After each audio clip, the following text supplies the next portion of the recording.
저는 고등학교를 다니면서 신학을 전공해야겠다. 그런 어릴 때부터 그런 생각을 했습니다. 어떻게 보면은 오직 한 길로만 그렇게 걸어왔다. 이렇게 생각할 수도 있습니다. 그래서 일반 대학에 가면서도 비교적 공부를 다양하게 해야겠다 생각하고 이곳저곳 다양한 그 과목들을 수강했습니다. 그리고 독서도 좀 폭넓게 해보려고 신학 전공책도 1년 척 하면서 많이 읽어보았습니다. 그때 저는 이 폴 틸리의 새로운 존재라는 설교집이 있었어요. 굉장히 유명한 설교집이죠. 그걸 읽고 크게 감동을 받았습니다. 후일에 신학을 전공한 후에 알게 되었지만 이 새로운 존재라는 것은 이 바울 사도에게서는 매우 중요한 개념이었어요. 그리고 그의 신학의 어떤 중심, 핵심이 되는 개념이었죠. 어떻게 보면은 바울 신학을 한마디로 딱 압축하라 이렇게 말하면은 새로운 존재로 나아가는 길을 추구하는 길이다 이렇게 볼 수 있습니다.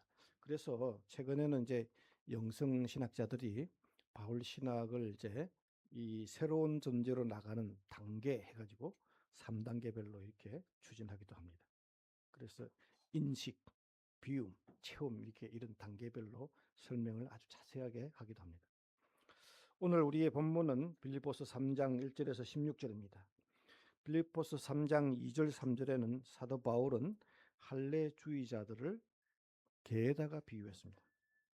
요즘 우리는 강아지들을 아주 사랑스러운 가족이라고 했지만 고대 사회에서는 개를 조금 좀 부정적으로 생각했던 것 같습니다. 이들은 개우, 몸에 있는 육체의 상처, 그러니까 할례죠,를 자랑거리로 삼는 자들이라고 그 개들을 아주 비난을 평가절하를 했습니다. 이 할례를 주장하는 사람들은 자신들의 전통적인 종교를 지킨다. 뭐 그런 정도에 그치는 사람이 아니었어요. 보다 근본적인 문제가 있었습니다. 그것은 할례를 구원의 조건이다. 그거 없으면 구원받지 못한다. 구원받은 사람이 아니다. 이렇게 생각하는 사람입니다. 그리고 그들의 종교적인 배경, 혈통, 완벽한 율법의 준수 이런 것을 큰 자랑거리로 우리는 우리의 전통을 잘 지키는 사람이다. 뭐 이런 사람들이죠. 그래서 이런 것을 잘 지키는 사람 자기들이 다른 사람에 비해서 우월하다고 생각했습니다. 또 다른 사람을 업신여기기도 합니다. 그런데 말입니다. 바울 자신이야말로 이 할례주의자들에 비하면은 세속적인 육체의 자랑거리가 훨씬 더 많은 사람입니다. 그러니까 바울이야말로 당시 유대 사회에서 상위 1%에 해당되는 완벽한 스펙을 가진 사람입니다. 오늘 우리의 본문의 빌립보 3장 5절에서 7절에서는 바울의 육체의 자랑거리를 자세하게 상세하게 열거를 해주고 있습니다. 그리고 여기만 그런 것이 아니라 신약 성서 여러 곳에서도 육체의 자랑거리, 바울의 그 자랑거리를 열거를 해주고도 있습니다. 그러나 바울은 이런 것들을 모두 배설물로, 오늘 우리 새 번역에서는 오물이라고 되어 있는데 옛날 번역에서는 배설물이라고 했습니다. 로 비워야 한다고 했습니다. 이 비움은 단순한 마음을 비우는 명상 그런 정도가 아닙니다. 그 명상을 쭉 하면서 우리 마음을 쫙 내려놓았다 비웠다 그런 정도가 아니라 자신의 정당한 권리, 기득권, 한마디로 말해서 모든 특권들을 그리스도를 위하여 의도적으로 포기하는 것입니다. 자신의 특권을 포기한다 하는 것들이죠. 바울은 그 로마의 시민권, 그 다음에 유대적인 스펙을 버려야 하는 이유를, 그것을 버려야 하는 이유를 다양하게 설명합니다. 세속적인 관점에서 보면 로마 치하에서 출세하는데 그게 뭐 도움이 안 되는 것 같아서 뭐 버리려고 하는 거 아닌가? 또 이렇게 사람들은 의심을 하지만 바울의 상황에서는 좀 달랐습니다. 이 바울의 상황은 그 스펙을 버려야 한다는 것하고는 달랐어요. 아주 다른데 그가 가지고 있는 스펙이라는 것은 로마의 통치 방식이 뭐냐면은 그 당시의 식민지 국가의 기득권을 가진 사람들에게 특권을 부여해 줍니다. 그리고 그 사람에 의하여 또 그 백성들을 식민지 백성들을 통치를 하니까 간접적인 통치를 하죠. 그러니까 껄끄러운 일은 로마가 하지 않고 자기 백성의 그 기득권층들이 하게 되니까 이 통치가 굉장히 쉬워졌다는 것입니다.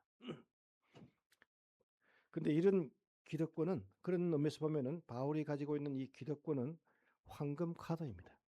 요즘식으로 말하면 금수저의 황금 카드라고 볼 수 있습니다.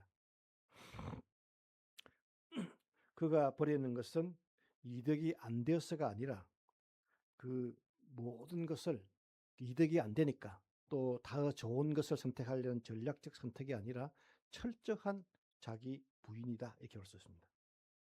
로마는 식민지 통치에 있어서 그와 같은 방식을 통하여 했던 것입니다. 미안합니다.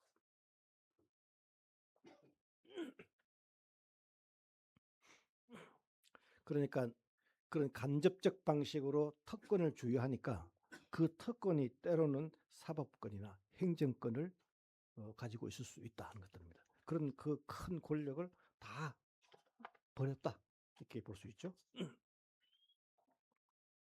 그리고 이런 그 기득권층들은 로마에서 엘리트로 비호해주고 있습니다. 심지어는 세금도 면제해주고 있습니다. 얼마나 그 좋은 특권입니까? 만약 바울이 이런 성공을 원했다면 그는 유대의 엘리트로 남는 것이 훨씬 유리했을 것입니다. 유대의 종교 지도자로 남는 것이 유리하죠. 유대인의 삶을 고수하면서 존경받는 랍비, 그리고 정계에 진출하여 정계의 지도자, 요즘식으로 말하면 국회의원도 될 수 있었습니다. 그리고 이와 함께 경제적으로도 많은 보상들이 주어졌습니다. 세금 면제를 해주지요. 수입도 많아지죠. 그런데 이걸 다 포기하겠다는 것입니다. 그러나 바울은 전적으로 다른 삶의 길을 선택합니다. 그는 그리스도인으로서의 삶을 추구합니다. 이 때문에 유대 동족들에게 너는 민족의 배신자야 라는 식으로 동족에게 욕을 얻어먹고 살고, 때로는 그걸 넘어서서 혹독한 매를 맞고 살았습니다. 그리고 로마에서는 그 법에 따라 불법 종교를 선동하는 자다, 소위 말하는 국민들을 선동하여 국가를 위험하게 만드는 자다 하고 감옥에 가두었습니다. 결국은 그것으로 인하여 그는 사형을 당하게 됩니다. 유리한 것을 버리는 것, 출세를 포기하고 그런 고난을 선택한 것입니다. 어떻게 보면 요즘식으로 보면 바보 같은 사람이죠. 스스로 고난을 선택한 자들이죠. 바울은 자신의 스펙을 해로 여긴 것은 그가 쓸모가 없어서가 아니라 그가 진정으로 추구하는 것을 얻는데 방해가 된다는 것입니다. 대체 뭐를 추구하려고 했을까? 그리스도의 십자가인 것입니다. 전혀 다른 가치 체계를 구하는 것이죠. 이 그리스도의 십자가, 이것은 그 당시에 로마의 가치관하고는 정반대되는 것입니다. 오히려 로마의 그런 가치관을 뒤집는 역설적인 것입니다. 바울이 깨달은 것은 로마식의 성공이 아니었습니다. 하나님 앞에서의 존재론적인 가치. 그러니까 유대 로마식의 관점에서 보면 내가 무엇을 가졌나, 또 무엇을 할 수 있나, 이게 그들에게서는 매우 중요한 가치였습니다. 그러나 바울이 깨달음은 아무리 화려한 또 아무리 유려한 유대적 종교와 로마의 권력이라 할지라도 그런 권력으로, 그런 그 힘으로 인류의 보편적인 구원, 죄의 문제의 해결, 죽음의 근세의 이김, 극복이죠. 무엇보다도 그런 것 가지고는 동족 유대인들을 로마적인 가치에서 해방시킬 수 없다. 로마 자기의 동족이 그토록 간절히 원하던 해방, 그런 가치로는 안 된다는 것입니다. 다메섹에서 부활하신 예수를 만났을 때에 그가 쌓아온 스펙들은 마치 태양 앞에 촛불처럼 의미를 잃어버린 것입니다. 바울은 유대의 스펙을 버린 것은 그것이 로마 사회에 쓸모가 없어서가 아니라 그가 마주한 부활하신 주님이 제시한 가치, 그 가치의 존재를 완전히 압도당했기 때문입니다.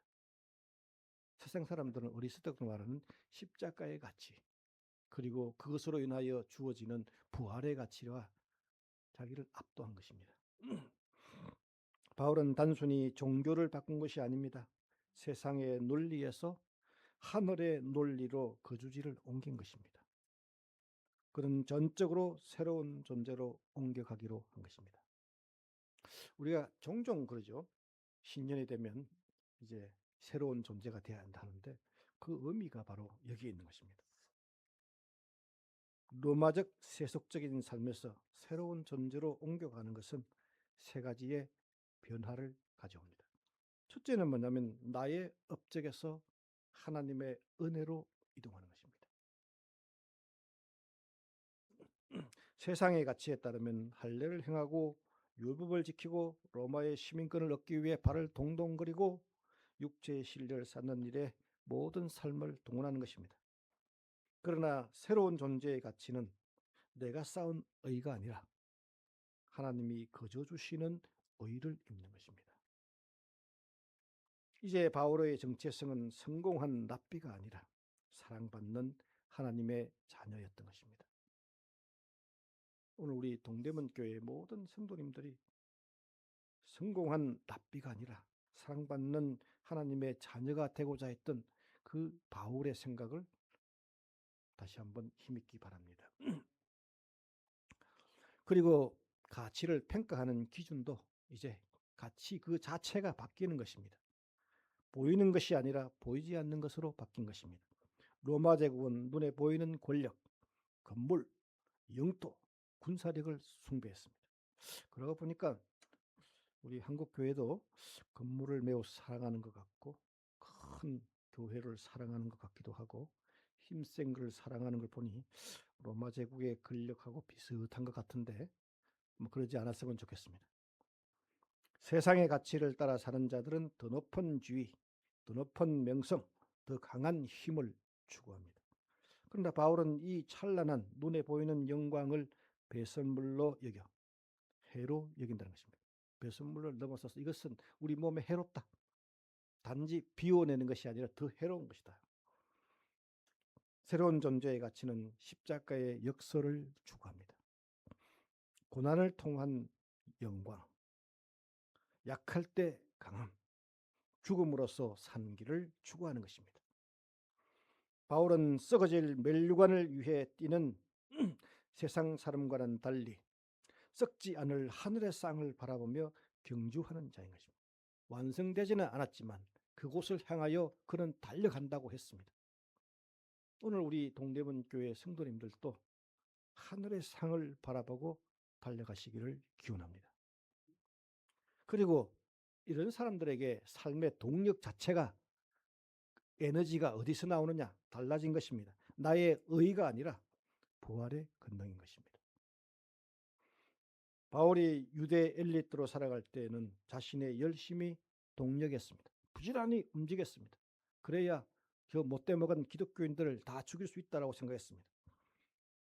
그러나 새로운 존재가 된 후에는 그런 그리스도의 영이 그의 삶을 이끌어 간다 하는 것입니다. 이제 내가 사는 것이 아니라 내 안에 있는 그리스도가 나를 이끌어 간다는 것입니다. 동력 자체가 바뀐 것입니다. 세상의 가치에 따르면 내 지식과 의지로 세상을 변화시키려고 합니다.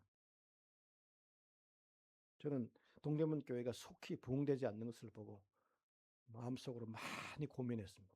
때로는 절망도 합니다. 겨우 1년밖에 안 다닌 주제에 무슨 절망이냐고 이렇게 말하지만 요즘 많이 편해졌습니다. 평안해졌습니다. 내 힘으로가 아니라 그리스도의 영으로 이 교회를 부활시킨다니까, 부흥시킨다고 하니까 굉장히 편안해졌어요. 사울이 그리스도인들을 박해하는 모습을 읽을 수 있었습니다. 그러나 새로운 존재 가치를 따라가 산다면 그 안에 그리스도께서 행할 수 있도록 내 자신을 비워 놓는 것입니다. 나를 비워 놓고 거기에 하나님이 그리스도가 하나님의 영이 역사하도록 나를 비우는 것입니다. 제가 이걸 좀 일찍 깨달았으면 어땠을까 하는 생각이 듭니다. 은퇴를 하고 깨달아가지고 너무 늦었다 하는 생각이 들기도 합니다. 빌립보 3장 10절에서는 바울은 자신의 한계를 뛰어넘는 그리스도의 부활의 권능을 그의 삶의 동력으로 삼고자 하였습니다. 그래서 그는 고난에 동참하는 것입니다. 우리 성도님 여러분들, 동대문교회에 와서 고난스러워도 그리스도의 고난에 동참하십시오. 이것이 나를 비우고 그 자리에 그리스도의 영이 역사하게 만드는 것이라는 거죠.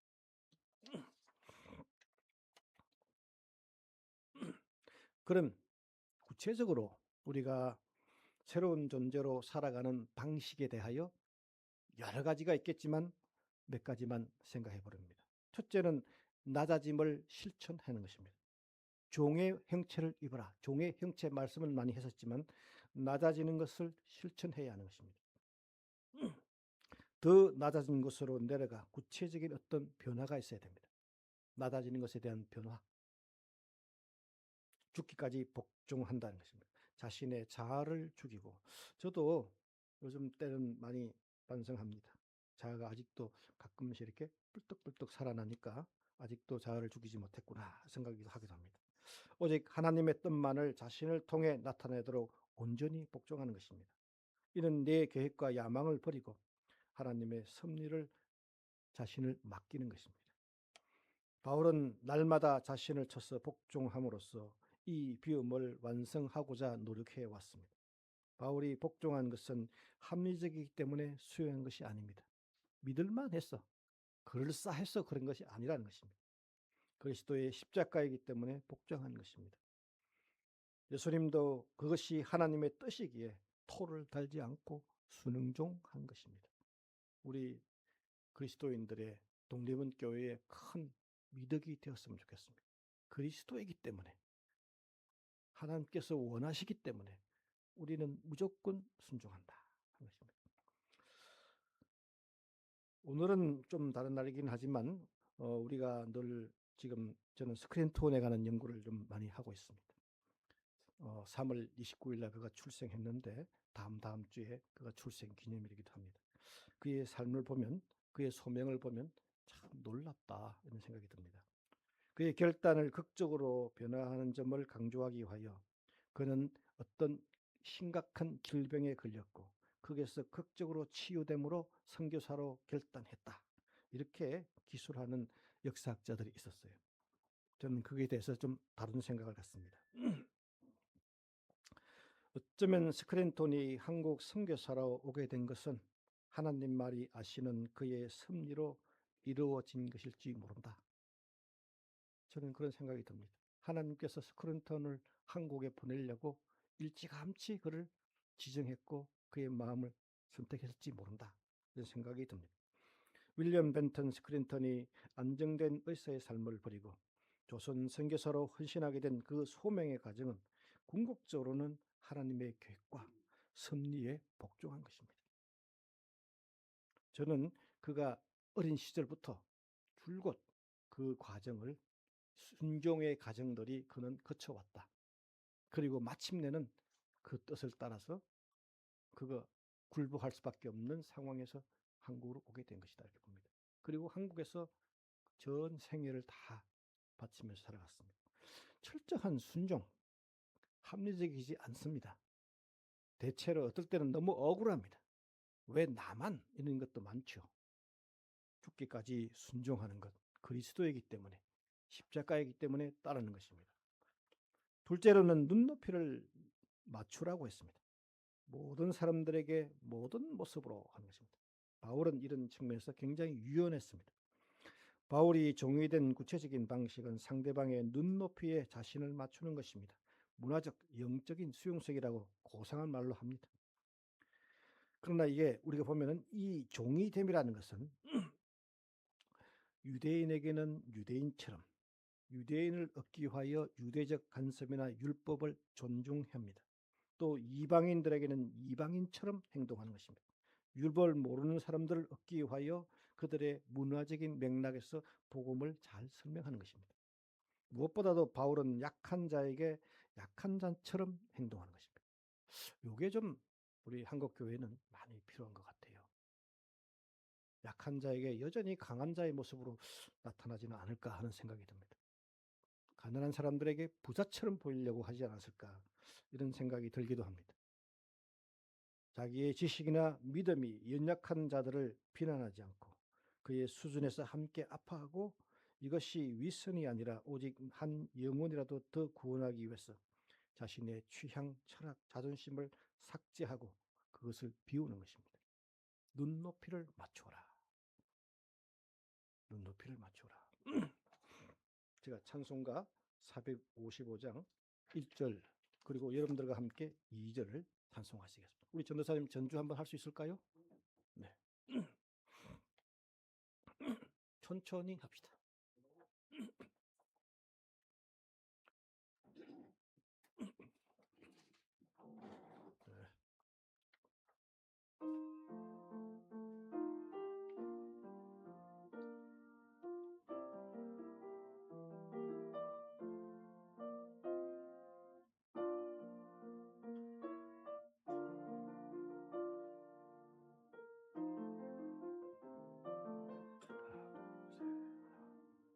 주님의 마음을 본받는 자, 그 마음에 평강이 찾아오며 그 막한 세상을 이길림이 하늘로부터 임함이로다. 주님의 마음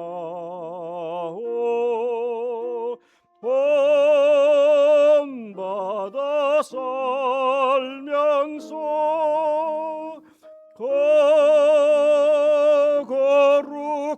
거룩하시 나도 이루리. 간주 좀 빨리.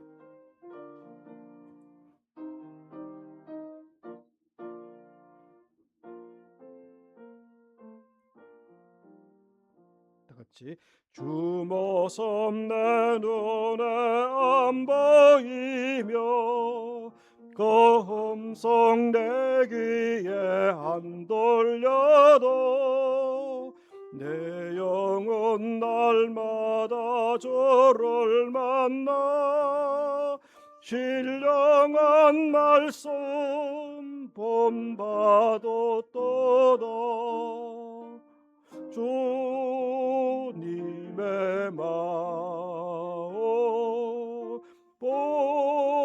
본받아 살면서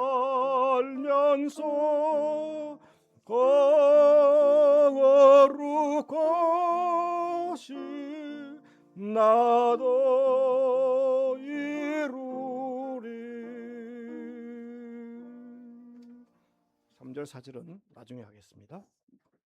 무엇보다 중요한 것은 이 낮아짐의 궁극적인 목표는 타자, 다른 사람을 얻기 위함인 것입니다.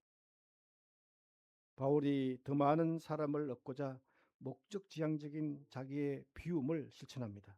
바울이 종이 된 것은 명백한 목적이 있는 것입니다. 자신의 도덕적 완성이나 수양에 있는 것이 아닌 것입니다. 오직 다른 사람을 구원하는데 그는 모든 생을 다 건 것입니다. 바울은 수단으로서의 종이었습니다. 바울에게는 종의 형체는 다른 사람의 마음의 문을 여는 열쇠가 된 것입니다. 우리들도 그랬으면 좋겠습니다. 우리가 낮추고 눈높이를 맞추고 그리고 해서 다른 사람을 얻는 마음의 문을 여는 그런 변화가 있으면 좋겠습니다. 지배자의 위치에서 결코 얻을 수 없는 마음을 가장 낮은 자의 위치에서 얻어낸 것입니다. 그럼에도 바울은 항상 그리스도와 일치하는 삶의 방식을 추구했습니다. 예수께서 죄인을 구하기 위하여 죄인의 모양으로 오셨던 것 같이 바울도 죄인을 얻기 위하여 그의 눈높이를 다른 사람에게 맞추었다 하는 것입니다. 우리 다 같이 기도하겠습니다.